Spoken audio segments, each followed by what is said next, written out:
তোমার আয়াত হালাল। যেদিন প্রথম দিন তিনটা দিয়েছ, আমি তিনবার নবীকে স্বপ্ন দেখেছি। দ্বিতীয় দিন যখন তুমি দুইটা রুটি দিয়েছ, সেদিন আমি দুইবার নবীকে স্বপ্ন দেখেছি। তোমার আয়াত হালাল, তোমার আয়াত পরিষ্কার নির্ভেজাল, এত সুন্দর আয়। দ্বিতীয় দিন যখন দুইটা রুটি দিয়েছ, আমি দুইটা রুটি খেয়ে ঘুমিয়ে পড়েছি। সেই রাতে আমি দুইবার নবীকে স্বপ্ন দেখেছি। আজও আমি খেতে চাই, অন্তত বাকি একটা হইলে খাবো। আমি অন্তত বাকি একটা হইলে খাবো। অন্তত বাকি আমার নবীকে হইলেও আমি একবার স্বপ্ন দেখতে চাই। অন্তত পক্ষে হইলে আমি একবার স্বপ্ন দেখতে চাই। ভাই, একটা রুটি হইলে দাও। কাঠুরিয়া কাঠ কাটে জঙ্গলে, যখন কাঠ কেটে যখন বাসায় ফিরবে, মসজিদে বারান্দায় দেখছে একজন মুসাফির বসে আছে। তাকে বলতেছে, ও মুসাফির ভাই, ও মুসাফির ভাই, আপনি রাত্রে খাবার খাইছেননি? ও মুসাফির ভাই, আপনি রাতে খাবার খাইছেননি? মুসাফির বলতেছে, না, আমি রাতে খাবার খাই নাই। কাঠুরিয়া যখন বাসায় চলে গেল, বাসায় যাওয়ার পরে বাসা থেকে তিনটা রুটি আনছে। জোরে বলেন কয়টি? আরো জোরে বলেন। বাসা থেকে তিনটা রুটি আনছে, আনার পরে কাঠুরিয়াকে দিয়েছে, সেই মুসাফিরকে দিয়েছে। মুসাফির তিনটা রুটি খেয়েছে। পরের দিন একই নিয়মে যখন সারাদিন পরিশ্রম করার পরে যখন কড়াই করেছে, যখন সারাদিন কাঠ কেটেছে, বিকেলবেলা যখন সেই মুসাফির আবার যখন বাসা যাচ্ছে,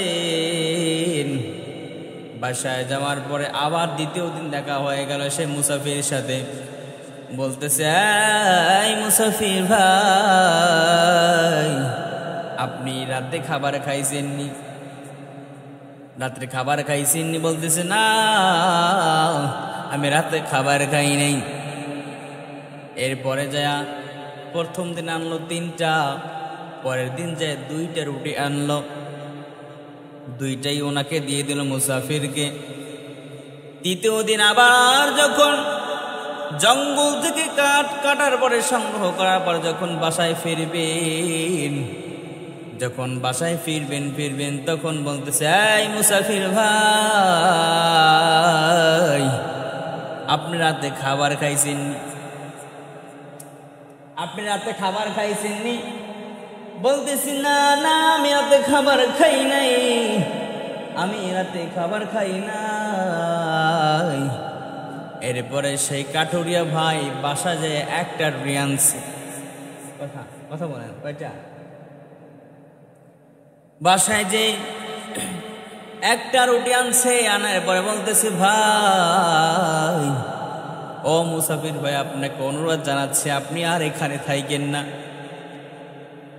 মুসাফির ভাই, আমি আপনাকে অনুরোধ জানাচ্ছি, আপনাকে বারবার রিকোয়েস্ট করতেছি, আপনি এখানে থাকেন না। মুসাফির বলে, ভাই, আমি আপনার রুটি খাওয়ার জন্য আমি এখানে বসে থাকি। আল্লাহু আকবার বলবেন। আমি আপনার রুটি খাওয়ার জন্য আমি এখানে বসে থাকি, কারণ কি? আর আপনি আমাকে কেন এখানে থাকতে নিষেধ করতেছেন, কারণটা কি? কাঠুরি ডেকে বলে, ভাই, আপনি যখন প্রথম দিন আপনাকে জিজ্ঞেস করলাম আপনি খাইছেননি, আপনি বলেছেন না, আমি খাই নাই। আমি এখান থেকে সোজা বাসায় চলে গিয়েছি।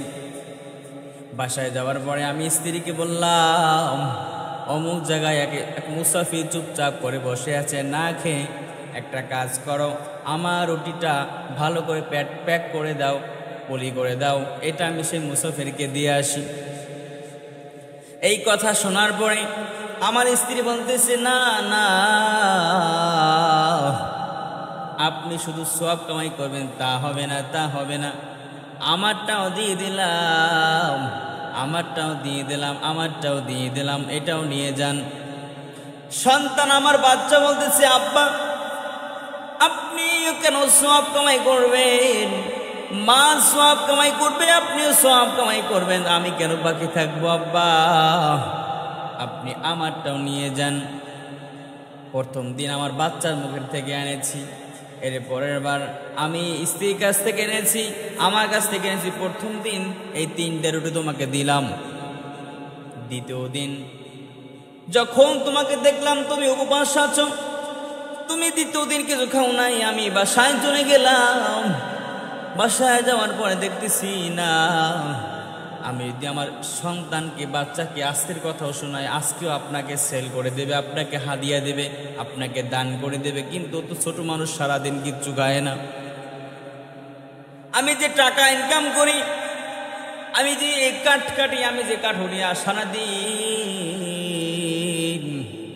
সারাদিন যে আমি টাকা ইনকাম করি, আমার যে রিজিকের ব্যবস্থা আমি খাই, আয় করি, আমার 3টা রুটির আয় হয়, বেশি হয় না। আমার 3টা রুটি ভাই, এই 3টা রুটির আয় আমার বেশি হয়, এর থেকে বেশি হয় না। এই জন্য আমি বলতেছি, সারাদিন পরিশ্রম করার পরে 3টা রুটির বেশি আমার হয় না। এই জন্য বলতেছি আপনি চলে যান। দ্বিতীয় দিন আমি গেলাম বাসা, আপনি দেখি উপবাস আছেন জিজ্ঞাসা করে, যখন বাসায় গেলাম, যাওয়ার পরে বলতেছি, আমার স্ত্রীকে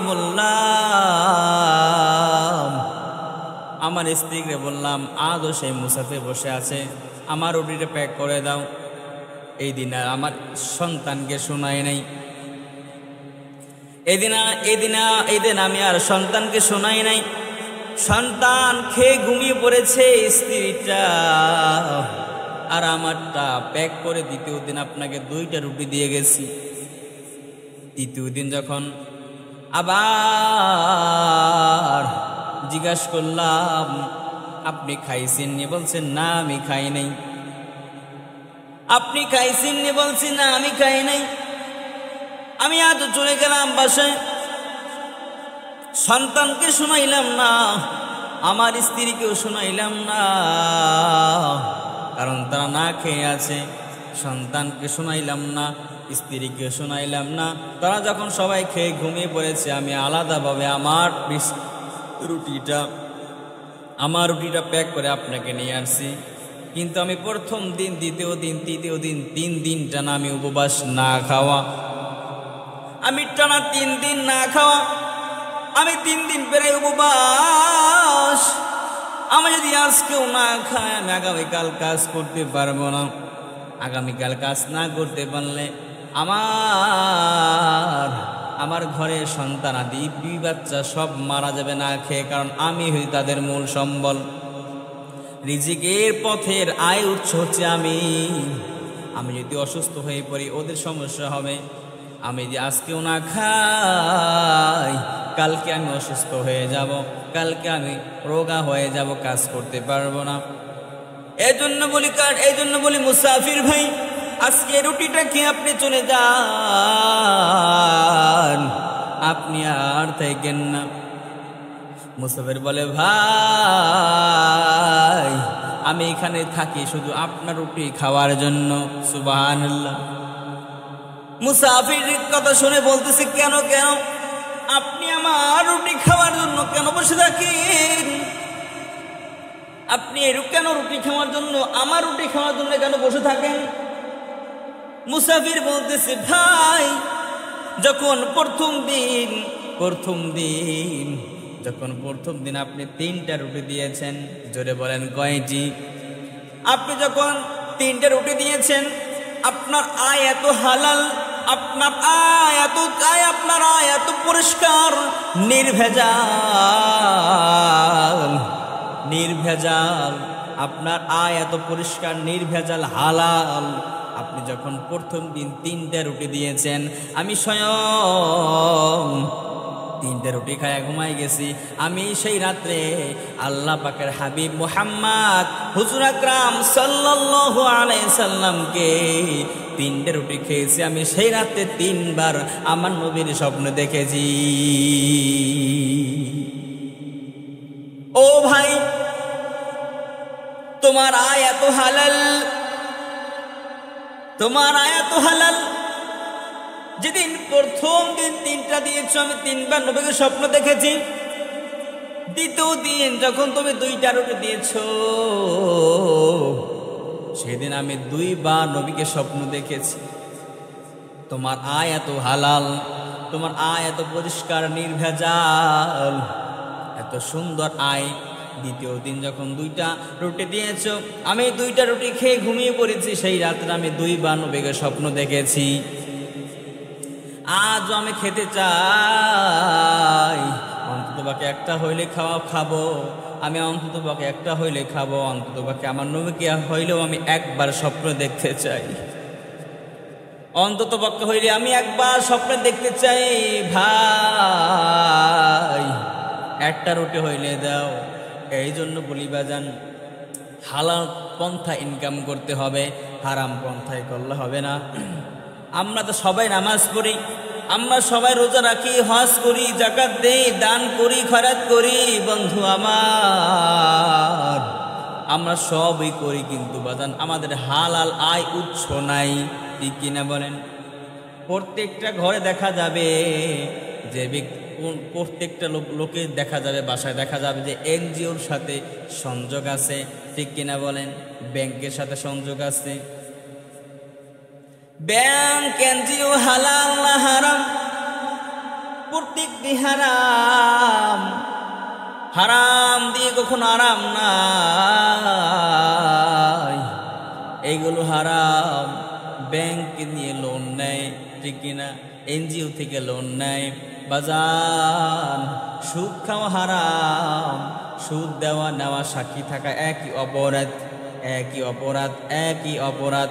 এজন্য বলি বাজান, নামাজ তো পড়েন, দেখা যাচ্ছে নামাজ পড়তে পড়তে পড়তে এখানে কপালে কালো দাগ পড়ে গেছে। কোনো লাভ হবে না, কোনো ফায়দা আসবে না, 1% লাভ আসবে না, লাভ হবে না। যতই নামাজ পড়েন না কেন, দান সদকা করেন না কেন, আমি বলি যদি আপনি সুদ খান, ঘুষ খান, নামাজ ছাইরা দেন, সব কষ্ট করে লাভ নাই। রোজা ছাইরা দেন, কষ্ট করে লাভ নাই। আপনি তো হারাম খাচ্ছেন, আপনার দেহ সম্পূর্ণটা হারামে ভরপুর। এই জন্য নামাজ পড়ে অযথা সময় নষ্ট করে লাভ নাই, অন্য কোনো কাজে লাগান। কথা বলেন ঠিক কিনা? আপনি অন্য কোনো কাজে লাগান, ভালো হবে। অযথা সময় নষ্ট করে লাভ নাই। এই জন্য হারাম আগে ছাড়তে হবে। একটু কষ্ট হবে, এটা আমি জানি, একটু কষ্ট হবে। হারাম ছাড়তে পারলে দুনিয়ার সৎ পথে চলতে গেলে একটু কষ্ট হবে। হোক না বাজান, হোক। যদি কষ্ট হইয়া, কষ্টের মাধ্যমে যদি আমি জান্নাত হাসিল করতে পারি, কষ্টের মাধ্যমে আমি আমার নবীকে স্বপ্নে দেখতে পারি, কষ্টের মাধ্যমে আমি যদি আমার নবীকে জান প্রাণ দিয়ে ভালোবাসতে পারি, কোনো সমস্যা নাই, কোনো সমস্যা নাই। এতে আমরা রাজি আছি না নাই?